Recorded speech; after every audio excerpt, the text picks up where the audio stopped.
25 अक्टूबर 2022 को Worldometer website के latest data के अकॉर्डिंग इस पृथ्वी पर ऑलमोस्ट 800 करोड़ लोग हैं। एंड इंटरनेशनल मॉनेटरी फंड की latest study that is wealth inequality report 2022 के अकॉर्डिंग इस दुनिया के 10% लोग पूरी दुनिया की 90% वेल्थ को ओन करते हैं। And on the other hand इस दुनिया के 90% लोग सिर्फ और सिर्फ 10% वेल्थ को ही ओन करते हैं। इतनी बड़ी वेल्थ इनइक्वालिटी को देखकर मेजॉरिटी लोगों के दिमाग में ये थॉट्स आए होंगे, ये सब गवर्नमेंट की वजह से ही है।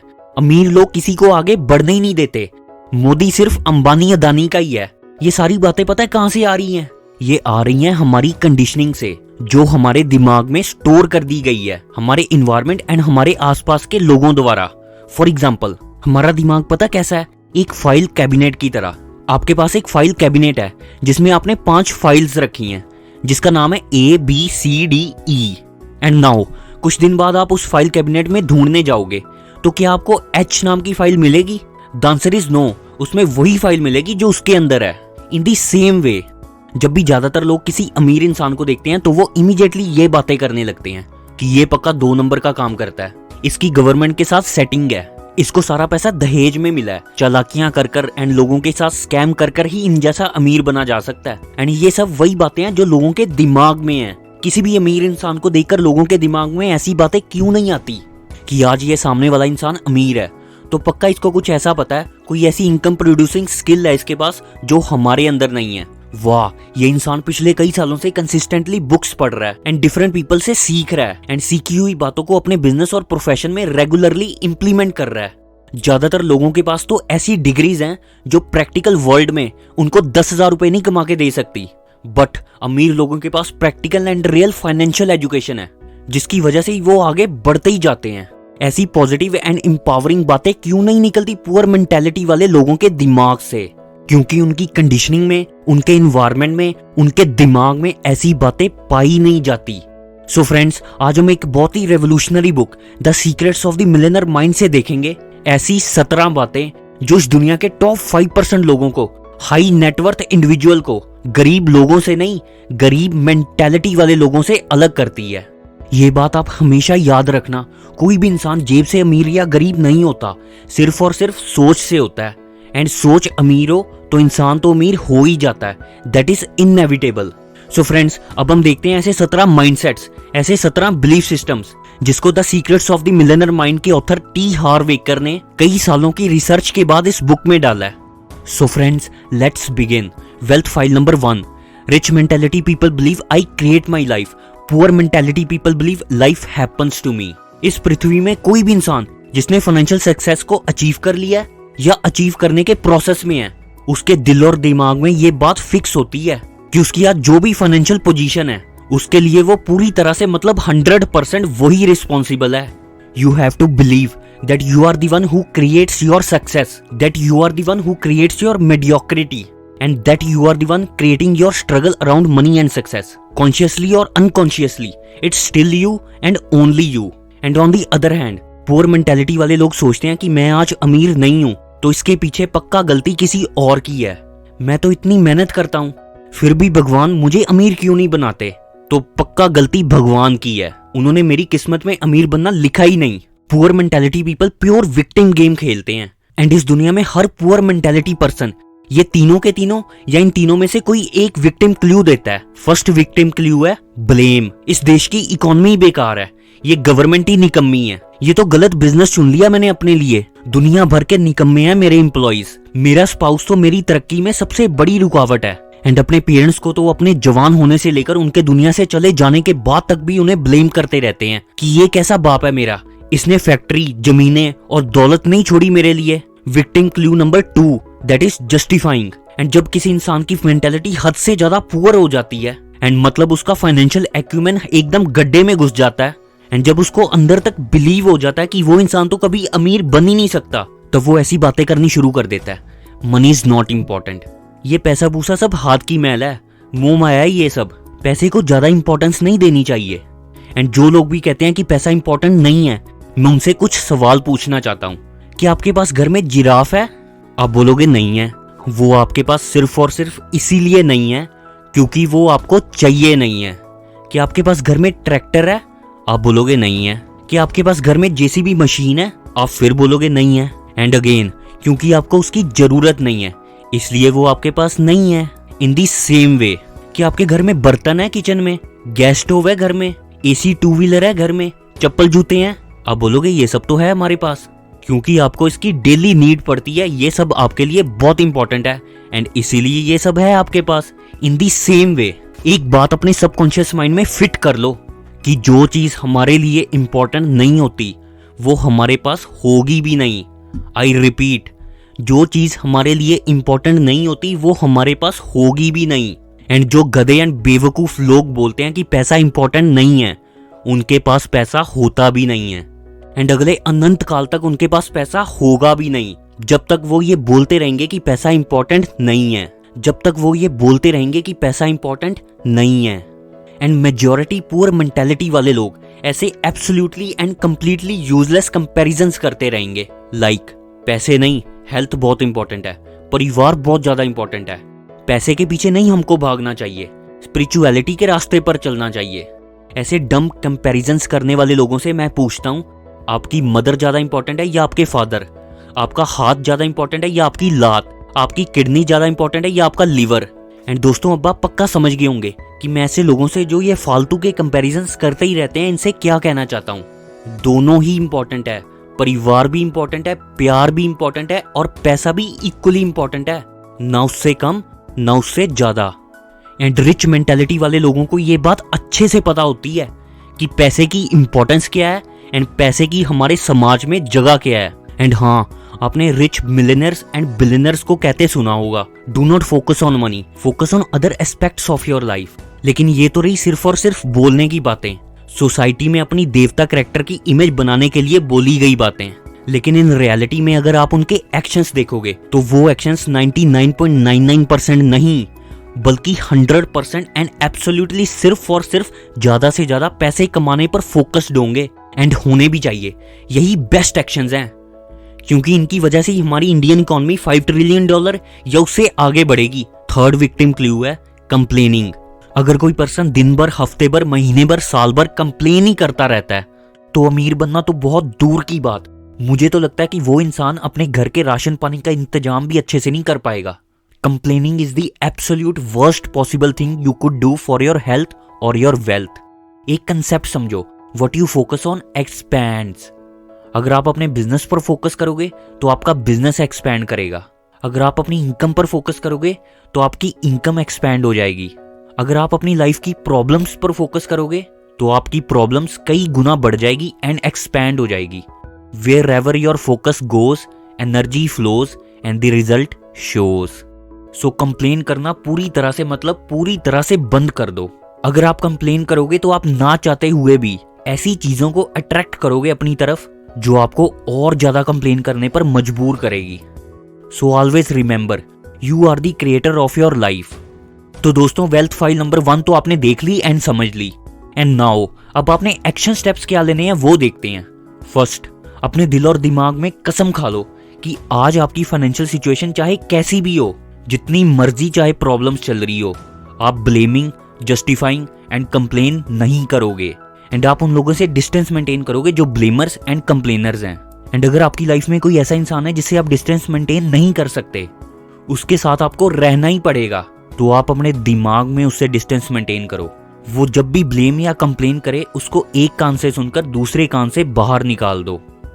Second, always remember till the last breath of your life that you are the creator of your life. You have a millionaire mindset. So दोस्तों, next wealth file number 2 है, rich mentality people play the money game to win and poor mentality people play the money game to not lose. 84 lakh योनियों को भोगने के बाद भगवान ने इतनी अच्छी हमको ये बॉडी दी है, लाइफ दी है and the most important critical and analytical thinking वाला दिमाग दिया है। लेकिन ज्यादातर लोग करते क्या है इसका, अपनी बॉडी एंड परिवार की सर्वाइवल नीड्स में ही उलझ कर रह जाते हैं एंड फिर चल देते हैं इस दुनिया से। आप मानो या ना मानो, अगर हम अपनी सोच सिर्फ और सिर्फ यहीं तक रखेंगे कि बस हमारे पास इतने पैसे आ जाएं कि हम अपने घर के बिजली का बिल, पेट्रोल का बिल, बच्चों की स्कूल की फीस, घर का किराया भर दें, तो ये यूनिवर्स, ये प्रकृति हमें सिर्फ और सिर्फ उतने ही पैसे देंगी जितने में हमारा गुजारा चल जाए। Poor mentality people's primary goal is survival and security and rich mentality people's primary goal is wealth and abundance. And आजकल मैं देखता हूँ कि ज्यादातर लोग बिजनेस भी एक जुए या लॉटरी की तरह ही स्टार्ट करते हैं कि बिजनेस करके देखते हैं कि चल गया तो ठीक है, नहीं तो नौकरी कर लेंगे। एंड जो इस मेंटालिटी से बिजनेस स्टार्ट करते हैं उनके फेल होने के चांसेस ऑलमोस्ट 100% हैं। And next, there is a huge difference between being comfortable and being rich. जो लोग फाइनेंशियली कंफर्टेबल होते हैं वो रेस्टोरेंट में जाकर सबसे पहले मेन्यू की राइट साइड को देखते हैं एंड अनफॉर्चुनेटली उनको वही ऑर्डर करना पड़ता है अपने लिए और अपने परिवार के लिए जो उनकी पॉकेट अलाउ करती है, न कि वो खुद एंड उनके परिवार वाले एक्चुअल में खाना चाहते हैं। एंड इन रियलिटी यही वो लोग होते हैं जो अपने और अपने परिवार के अरमानों और इच्छाओं को मारकर बोलते हैं कि हमें ज्यादा पैसे नहीं चाहिए, पैसे के पीछे नहीं भागते हम तो जितना है हमारे पास उसी में ही कंफर्टेबल लाइफ जीते हैं एंड मजे से रहते हैं।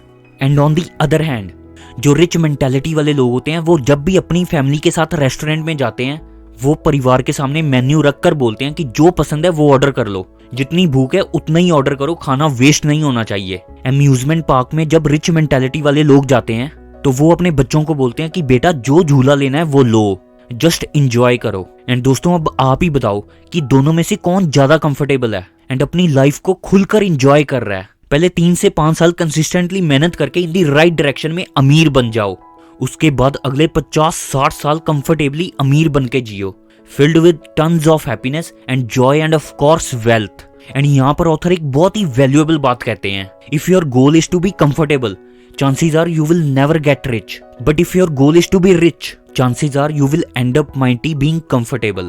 so दोस्तों अमीर बनो अमीर। एंड वेल्थ फाइल नंबर 2 में मिलियनर माइंड एक्शन स्टेप्स क्या होंगे वो देखते हैं। फर्स्ट, एक पेपर पर अपनी ड्रीम एनुअल इनकम लिखो एंड उसमें 3 साल का टाइम फ्रेम सेट करो एंड वो एनुअल इनकम आपकी करंट एनुअल इनकम से 10 गुना ज्यादा होनी चाहिए। फॉर एग्जाम्पल, अगर आप 1 साल में 5 लाख रुपए कमा रहे हो तो वो ड्रीम एनुअल इनकम 3 साल बाद 50 लाख रुपए की होनी चाहिए। अपने सबकॉन्शियस माइंड को फिक्स कर लो कि आपको ये इनकम टारगेट अचीव करना ही करना है, no matter what. So friends, चलते हैं अपनी नेक्स्ट वेल्थ फाइल नंबर 3 पर, that is rich mentality people are committed to being rich, poor mentality people want to be rich. आप इस दुनिया के मेजॉरिटी लोगों से एक क्वेश्चन पूछ लो कि क्या आप सच में अमीर बनना चाहते हो। एंड जो लोग पिछले 10, 15, 20 सालों से काम कर रहे हैं वो लोग झट से बोलेंगे कि हाँ हम अमीर बनना चाहते हैं। तो फिर यहाँ सोचने वाली बात ये है कि जो लोग 20 साल तक काम करने के बाद भी अभी तक अपने बेसिक खर्चे लाइक बिजली का बिल, पेट्रोल का खर्चा, बच्चों की स्कूल की फीस, घर का किराया भरने में भी स्ट्रगल कर रहे हैं, वो अभी तक अमीर क्यों नहीं बन पाए। इसका ऑथर बहुत डिटेल में जवाब बताते हैं कि ज्यादातर लोग बोलते तो हैं कि मैं अमीर बनना चाहता हूँ, लेकिन बारीकी से उनके एक्शंस देखें, उनका माइंडसेट देखें एंड उनके सबकॉन्शियस माइंड की प्रोग्रामिंग देखें जो कि इतनी ज्यादा नेगेटिव है पैसों को लेकर जिसकी कोई हद नहीं है। लाइक ये लोग बोलते हैं अगर मैं अमीर बन गया उसके बाद मेरे पैसे डूब गए तो सब लोग मेरा मजाक उड़ाएंगे, ज्यादा अमीर बन गए तो मेरे आसपास के दोस्त रिश्तेदार मुझसे ईर्ष्या करने लगेंगे, जेलसी रखेंगे मेरे से। अरे मेरी इनकम ज्यादा होगी तो मैं हायर टैक्स ब्रैकेट में आ जाऊंगा, मुझे नहीं टैक्स देना गवर्नमेंट को, मेरे बच्चों को कोई किडनैप कर लेगा एंड फिरौती की मांग करेगा मेरे से, इतनी बड़ी कंपनी वर्कफोर्स मुझसे नहीं संभाली जाती, पहले मैं जो काम कर रहा हूँ वो तो कर लूं, अमीर बाद में बनेंगे, etcetera etcetera and etcetera.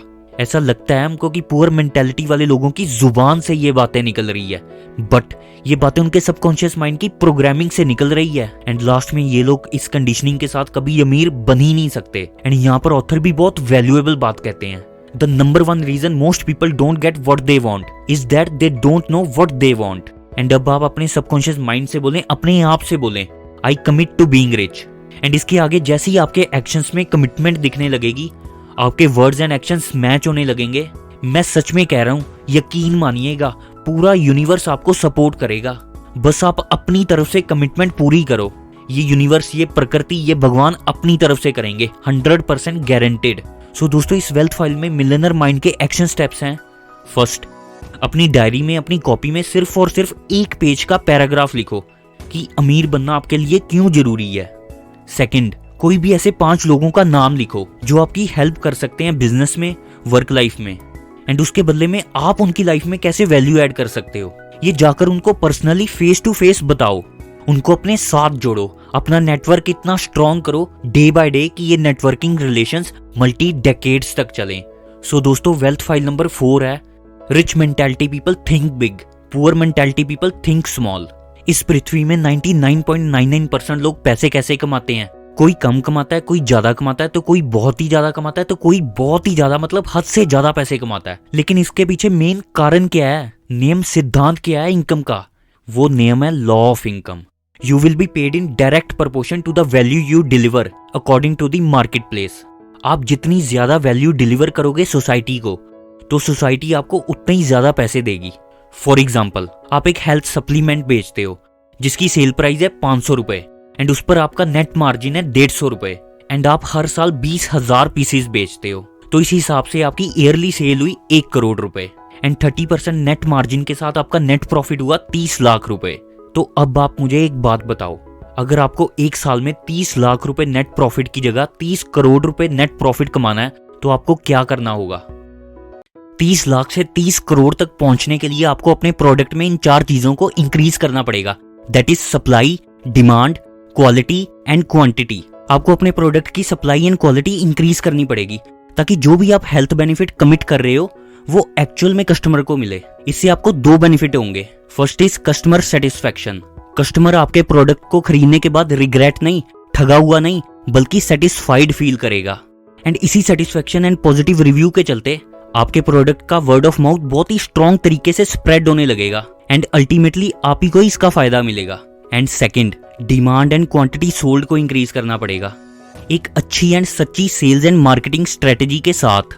And the most important, जो भी अपने मार्केटिंग मैसेज में कस्टमर को कमिट करो वो ही डिलीवर करो and do not over commit and under deliver. And इससे भी ज्यादा मतलब लाख गुना ज्यादा इंपॉर्टेंट है, बड़ा गोल सेट करो and take small steps on a daily basis. एक और एग्जांपल देखते हैं जिससे लॉ ऑफ इनकम का कंसेप्ट और अच्छे से समझ में आएगा। देखो, हर साल इंडिया में एवरेज कैंसर पेशेंट्स 20 लाख के करीब होते हैं एंड एवरेज कॉस्ट होती है कैंसर ट्रीटमेंट की, वो होती है 5 लाख रुपए के करीब। सो मान लो किसी विजनरी एंड टैलेंटेड पर्सन जिसका दिमाग बहुत ज्यादा खुला हुआ है, उसने कैंसर ठीक करने की, चाहे वो किसी भी स्टेज का हो, उसको ठीक करने की दवा बना ली एंड उसने 5 लाख का ट्रीटमेंट 1 लाख में करना स्टार्ट कर दिया एंड कैंसर पेशेंट्स को रिटर्न में गारंटी दी, इससे आपकी बीमारी ठीक हो जाएगी, अगर नहीं हुई तो 25 लाख रुपए मिलेंगे। सो यकीन मानिएगा, इंडिया में हर साल 20 लाख के करीब कैंसर पेशेंट में से इस इंसान के पास 15 लाख पेशेंट्स आएंगे। सो इस हिसाब से इस इंसान की कंपनी का ईयरली रेवेन्यू हुआ 15 lakh patients into 1 lakh rupees पर पेशेंट, दैट इज 15,000 करोड़ रुपए पर ईयर रेवेन्यू एंड इसका नेट प्रॉफिट मार्जिन है 40%। सो कंपनी की नेट ईयरली इनकम हुई 6,000 करोड़ रुपए। ये तो सिर्फ इंडिया से जो बिजनेस आ रहा है उसकी कहानी है। पूरे वर्ल्ड के जो कैंसर पेशेंट्स हैं उनको भी तो सर्व करना है, उनकी लाइफ में भी तो वैल्यू ऐड करेंगे। तो जस्ट इमेजिन, तो इस तरह सोसाइटी में इतनी बड़ी वैल्यू ऐड करने के एक्सचेंज में इतना बड़ा पैसा मिलेगा, उसमें कितना टाइम लगेगा इस दुनिया के टॉप 100 रिचेस्ट लोगों की लिस्ट में आने में। तो दोस्तों, इसी तरह लोग अमीर बनते हैं। एंड दोस्तों, इस तरह के कई एग्जाम्पल्स जिससे आपका वर्ल्ड व्यू बदलेगा एंड दिमाग पूरी तरह से खुल जाएगा, हम सब तब देखेंगे जब मैं द मिलियनेयर फास्ट लेन, जो कि मेरी one of the top 3 favourite book है, उसकी समरी बनाऊंगा। तब तक आप इस चैनल को सब्सक्राइब कर लो। एंड दोस्तों, अगर आप एक बिजनेस रन कर रहे हो एंड आप world class best business compliance services अपने बिजनेस के लिए चाहते हो, from accounting to taxation to everything, तो आप इस नंबर पर कॉल कर सकते हो। सो हमारी नेक्स्ट वेल्थ फाइल है rich mentality people focus on opportunities, poor mentality people focus on obstacles. Poor mentality वाले लोगों को ये अच्छे से पता होता है कि कोई बिजनेस, कोई आइडिया, कोई काम कैसे फेल हो सकता है, उसमें क्या क्या प्रॉब्लम्स आएंगी एंड उसको हमें क्यों नहीं करना चाहिए। ये पुअर मेंटालिटी वाले लोग अच्छे से बता देंगे एंड ये लोग बाहर से बहुत ज्यादा सोफिस्टिकेटेड एंड इंटेलेक्चुअल लगेंगे किसी भी business idea and rich mentality वाले लोगों को क्रिटिसाइज करते वक्त, बट इन एक्चुअल रियलिटी में ये लोग अल्ट्रा नेगेटिव इंसान होते हैं जिनका प्राइमरी बिजनेस होता है हर चीज में कमियां निकालना। And on the other hand, rich mentality वाले लोग किसी भी बिजनेस में एंटर करते टाइम उसका पूरा ड्यू डिलीजेंस करते हैं, उस बिजनेस की टारगेट ऑडियंस से बात करते हैं, उनकी नीड अच्छे से समझते हैं एंड फिर कैलकुलेटेड रिस्क लेकर उस बिजनेस में उतर जाते हैं। एंड हाँ, वो 5-10 साल नहीं लगाते किसी बिजनेस आइडिया पर रिसर्च करते टाइम। उनको अच्छे से पता होता है कि हम चाहे जितनी भी रिसर्च कर लें, तब भी जो real, practical and absolute knowledge होगी वो बिजनेस आइडिया को एग्जीक्यूट करने के बाद ही मार्केट से पता चलेगी। एंड इसी फिलॉसफी के साथ वो जल्दी से जल्दी अपना बिजनेस स्टार्ट करते हैं। And on the job training के थ्रू लर्निंग लेते रहते हैं एंड कोर्स करेक्शन करते रहते हैं। रिच मेंटालिटी वाले लोगों को अपने ऊपर पूरा कॉन्फिडेंस एंड ट्रस्ट होता है कि अगर वो बिजनेस में घुसेंगे, कैलकुलेटेड रिस्क लेंगे, अपनी गलतियों से डेली बेसिस पर सीखकर उस बिजनेस को सक्सेसफुल बना ही देंगे। But on the other hand poor mentality people की आत्मा में एक शब्द बसा होता है, रिस्क रिस्क रिस्क। कहीं बिजनेस फेल ना हो जाए, इस बात का रिस्क उन पर इतना हावी होता है कि वो सालों तक डरते ही रहते हैं एंड एक्शन कभी ले ही नहीं पाते। सो इसी वजह से वो हमेशा हारते हैं। जैसे हमने पिछली वेल्थ फाइल में देखा, what you focus on expands. If you focus on problems then problems will expand. If you focus on opportunities then opportunities will expand. It is as simple as that. So दोस्तों, इस wealth file में millionaire mind action steps होंगे like this. First, जो भी आप करना चाहते हो, जो भी बिजनेस आइडिया को एग्जीक्यूट करना चाहते हो, उसके बारे में बेसिक ड्यू डिलीजेंस करो। कुछ लोगों से जाकर मिलो उस फील्ड से रिलेटेड, एक बेसिक कैलकुलेटेड रिस्क के साथ, एब्सोल्युटली विदाउट ओवर थिंकिंग कर जस्ट डू इट। जो भी रिसोर्सेज हैं आपके साथ, उसी के साथ ही मार्केट में निकल लो। बिजनेस की जर्नी में सब कुछ रास्ते में मिलेगा। एंड अनफॉर्चुनेटली अगर भगवान ना करे आप फेल भी हो जाएं, तब भी आप जो बिजनेस करने की जर्नी में सीखोगे वो बहुत ही ज्यादा वैल्यूएबल होगा। So just do it.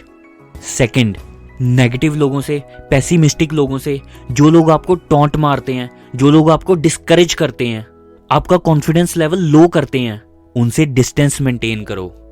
सो दोस्तों, वेल्थ फाइल नंबर 6 है, rich mentality people admire other rich and successful people and poor mentality people resent rich and successful people. मई 2021 का दिन था। मैं काम के सिलसिले में किसी के साथ 2 व्हीलर पर पीछे बैठकर जा रहा था एंड जिस डेस्टिनेशन पर हम जा रहे थे उसके रास्ते में हमारे शहर का पॉश एरिया, जहां पर सारे अमीर लोग रहते हैं, वो पड़ता था। जैसे ही हम रोड पर चल रहे थे तो जो इंसान 2 व्हीलर चला रहा था, जिसके पीछे मैं बैठा था, वो बहुत ही ज्यादा फ्रस्ट्रेट होने लगा एंड हर आती जाती कार को बोलता, ये अमीर लोगों को कार चलानी ही नहीं आती, कितनी तेज चलाते हैं ये, हम गरीबों को कुचल कर ही छोड़ेंगे। ये अमीर माँ बाप की बिगड़ी हुई औलादें, बिल्कुल तमीज नहीं है इनको कैसे सड़क पर चलते हैं। एंड ऐसे ही उसने अमीर अमीर बोल बोल कर अमीरों को बहुत ही गालियां दी। बट इन एक्चुअल रियलिटी में वही था जो रैश ड्राइविंग कर रहा था, हर सिग्नल तोड़ रहा था, गाड़ियों को रॉन्ग साइड से टेक ओवर कर रहा था। मैंने उसको टोका भी कि भाई ठीक से गाड़ी चला, लेकिन उसने इस बात को इग्नोर किया एंड उसने गलत तरीके से गाड़ी चलाना चालू रखा। मैं उस दिन उस इंसान से पहली और आखिरी बार मिला था। उसके अंदर रिच एंड वेल्दी लोगों के प्रति इतनी ज्यादा जेलसी एंड रिजेंटमेंट थी जिसकी कोई हद नहीं है। तो फिर कुछ दिन बाद मैंने पता किया उसके बारे में, दैट इज उसकी एज उस समय 35-36 साल की थी एंड उसकी मंथली इनकम इस एज में भी 15-16 हजार पर मंथ थी। लेकिन कहीं ना कहीं मुझे ऐसा बहुत स्ट्रांगली लगता है कि उसकी कंसिस्टेंट लो इनकम के पीछे एक बहुत बड़ा रीजन ये भी है कि उसके सबकॉन्शियस माइंड में वेल्थ को लेकर, मनी को लेकर, अमीरों को लेकर बहुत ही ज्यादा नेगेटिव थॉट्स हैं। एंड ये सिर्फ इसकी बात नहीं है, हमारे पूरे वर्ल्ड की हर कंट्री में जो पुअर मेंटालिटी पीपल हैं, वो अमीर बनने के लिए एक्शन लेने की बजाय उनसे बहुत जलते हैं एंड अमीर लोगों के लग्जरी घर एंड गाड़ियों को देखकर अपने फेवरेट डायलॉग्स बोलते हैं। अरे ये तो इसने 2 नंबर के पैसे से लिया है, ये सारे पैसे इनको विरासत में मिले हैं, खुद थोड़ी किया इन्होंने कुछ। ये अंबानी अदानी ने तो पूरा देश लूट लिया है। ज्यादातर लोग इंडिया में इलॉन मस्क को, बिल गेट्स को, मार्क जकरबर्ग को अपना बिजनेस रोल मॉडल माने बैठे हैं। उनके कोट्स, उनकी लाइफ स्टोरीज को दिन भर व्हाट्सएप एंड इंस्टाग्राम पर शेयर करते रहते हैं एंड उन लोगों को अप्रिशिएट करते रहते हैं, सबसे ज्यादा देशभक्त होने का टाइटल दे देते हैं जो लोग हमारा देश छोड़कर विदेश चले गए एंड उन कंट्रीज को सर्व कर रहे हैं। लेकिन जो मुकेश अंबानी जी, गौतम अदानी जी एंड इन जैसे और कई बिजनेसमैन जो हमारे भारत देश में इतनी ज्यादा एम्प्लॉयमेंट जनरेट कर रहे हैं एंड अपने प्रोडक्ट्स एंड सर्विसेज के थ्रू इतनी ज्यादा वैल्यू ऐड कर रहे हैं हम सबकी लाइफ में, उन्हें हम ईविल, चोर बोलकर क्रिटिसाइज करते रहते हैं। एंड इस पर हमारे देश के प्रधानमंत्री जी ने भी बहुत ही वैल्यूएबल बात कही। हमारे देश में कुछ ऐसी गलत मान्यताओं ने घर कर लिया है, उन मान्यताओं से बाहर निकलना पड़ेगा। जो देश की वेल्थ को क्रिएट करता है, जो देश के वेल्थ क्रिएशन में कंट्रीब्यूट करता है, वे सब देश की सेवा कर रहे हैं। हम वेल्थ क्रिएटर को आशंका की नजरों से न देखें, हम उनके प्रति हीन भाव से न देखें। आवश्यकता है देश में वेल्थ क्रिएट करने वालों का भी उतना ही मान, सम्मान और प्रोत्साहन होना चाहिए। उनका गौरव बढ़ना चाहिए। और वेल्थ क्रिएट नहीं होगी तो वेल्थ डिस्ट्रीब्यूट भी नहीं होगी। अगर वेल्थ डिस्ट्रीब्यूट नहीं होगी तो देश के गरीब आदमी की भलाई नहीं होगी। और इसलिए वेल्थ क्रिएशन ये भी हमारे जैसे देश के लिए एक महत्वपूर्ण अहमियत रखता है और उसको भी हमने आगे ले जाना है। जो लोग वेल्थ क्रिएट करने में लगे हैं, मेरे लिए वे भी हमारे देश की वेल्थ है। उनका सम्मान, उनका गौरव इसको नई ताकत देगा। एंड गवर्नमेंट सपोर्ट करती है इन्हें, इस लाइन पर मैं बोलना चाहता हूं, ये तो बहुत खुशी की बात है। अगर इंडियन गवर्नमेंट हमारे देश के बिजनेसमैन एंटरप्रेन्योर्स को सपोर्ट नहीं करेगी तो क्या पाकिस्तान के बिजनेसेस को जाकर सपोर्ट करेगी? एंड हम इंडियंस को थोड़ा सा लॉजिकली एंड प्रैक्टिकली सोचना चाहिए।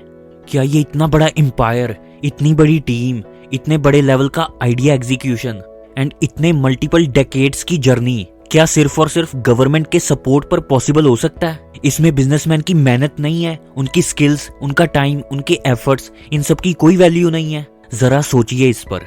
गवर्नमेंट एंड बिजनेसमैन जितना ज्यादा मिलकर काम करेंगे, गवर्नमेंट बिजनेसमैन्स के अकॉर्डिंग उनकी राय लेकर business and taxation policies develop करे एंड बिजनेसमैन पूरी तरह से ईमानदारी के साथ अपना टैक्स पे करें, दोनों पूरा कोलैबोरेटिव मोड में काम करेंगे, उतना ही इंडिया के लिए बेस्ट केस सिनेरियो बनेगा।